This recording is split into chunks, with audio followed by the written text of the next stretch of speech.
bracket. Yeah, so when they say exceeds 50,000 means it's more than 50,000. And then? A bracket 1.07 to the power of t. Okay, so you all should solve. When you all solve, what do you all get the value? You all should get a value of, maybe not Chi En answer, but Zhilong, I think you got it right? No. What's your T value? I don't need to find the year because the year everybody get it wrong, but you get the range correct. What's your range? I don't have a range. Means not right already because you all need to have, when they say exceeds 50,000 means you need to have this thing called greater than 50,000. The moment you don't have greater than 50,000 is not right. So can you all do it now and let me know? Type it in the Zoom chat, your answer. Okay, so everybody has gotten the answer. What is it again for T? What's the answer again for T? T is? T is more than 17.7948. Blah, blah, blah. Okay, so right now we know that T is around maybe like 17.8 years, correct or not? So you need to be very, very careful. What is the beginning of the year? Is it year 0 or year 2000?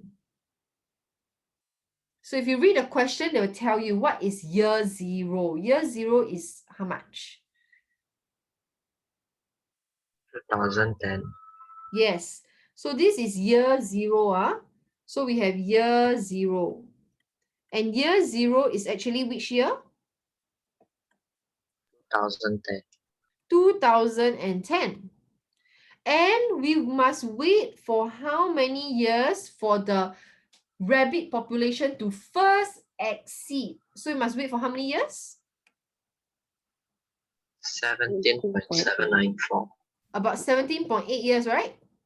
So now 17.8 years is very vague. So let's say I give you a very nice number. After 17 years, if after 17 years means which year is it in? If let's say it's just in 17 years. So here's the 17 year.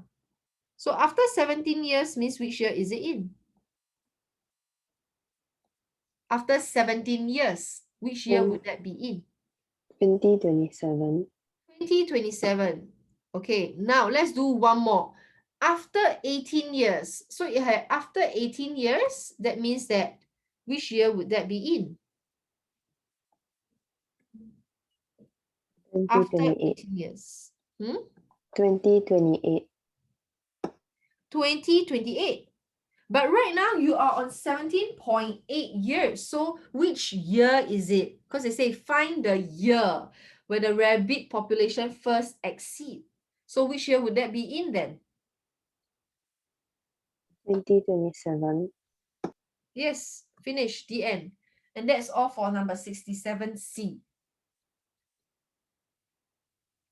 Okay, next up, let's move on to 67D. So for 67D, they say, explain why the model cannot be used as a reliable prediction of a rabbit population after a long period of time. Okay, so what happens? So let's look back at the equation.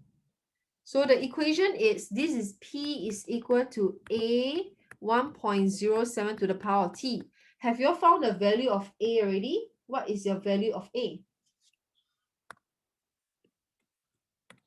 Guys, have you all found the value of A? 15,000. 15,000.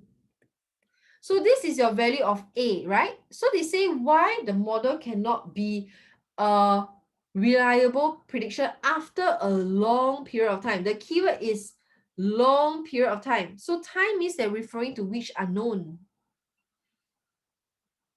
Which unknown in the equation? T.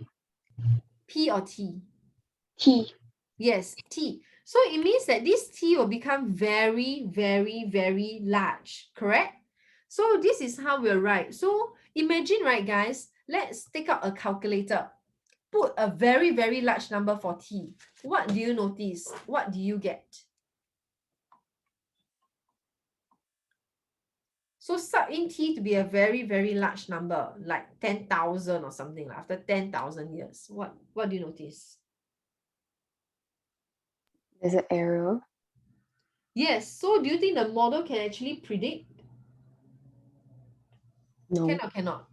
cannot. Okay, cannot, right?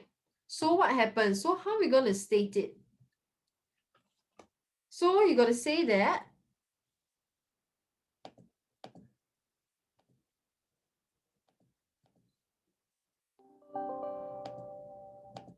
so we're going to say that as T increases, means T become very, very large. Okay, you need to always state a relationship, because whenever we talk about prediction, it's like science. You need to say as what increases, what will also increase or decrease. It's always a relationship, X and Y relationship. So we know that as T increases, we know population will also naturally increase, right?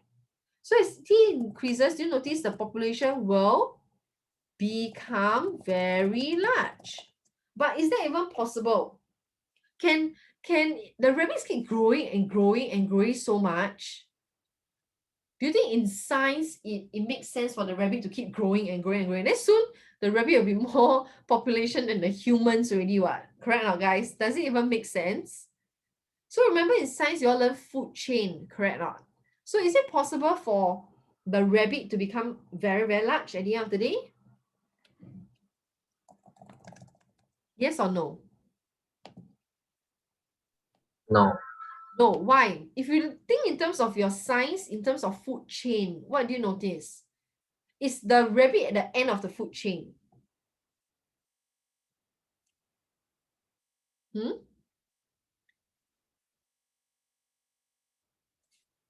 Is the rabbit like the end of the food chain? Yes or no? No, And what do you notice? If let's say the rabbit become very, very large, the rabbit, what does the rabbit feed on? What does the rabbit feed on? Grass. So is there enough food for the rabbit or not? If let's say the rabbit grows so fast, do you think the amount of food can actually sustain this rabbit population? No. No, right? So there's also a limit. There's a limit, there is a limitation of space, okay, the space that rabbit can be in, and or the food in the environment.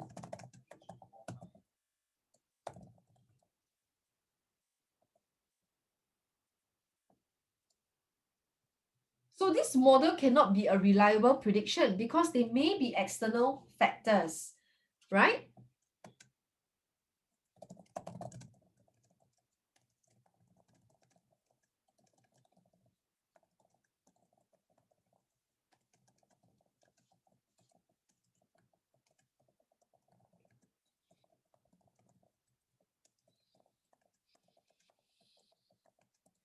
So there may be external factors to affect this rabbit population, because the thing is that this rabbit, right, what is happening is that, can you see the math equation is very simple. They just tell you that the population is being affected by time. Okay, time. But the rabbit population is not so simple. It's not just time, time increases, the population will increase, because in real life, the population is being affected by many, many other external factors. Yeah, so you need to first state the relationship. As T increases, what will the P be? Then you also need the P, the population be, and then you also need to state whether does it even make sense. Does it make sense that is it only like time and population, these two as a factor in this equation that affects the rabbit population? Yeah. So this is the whole picture of question number 67D.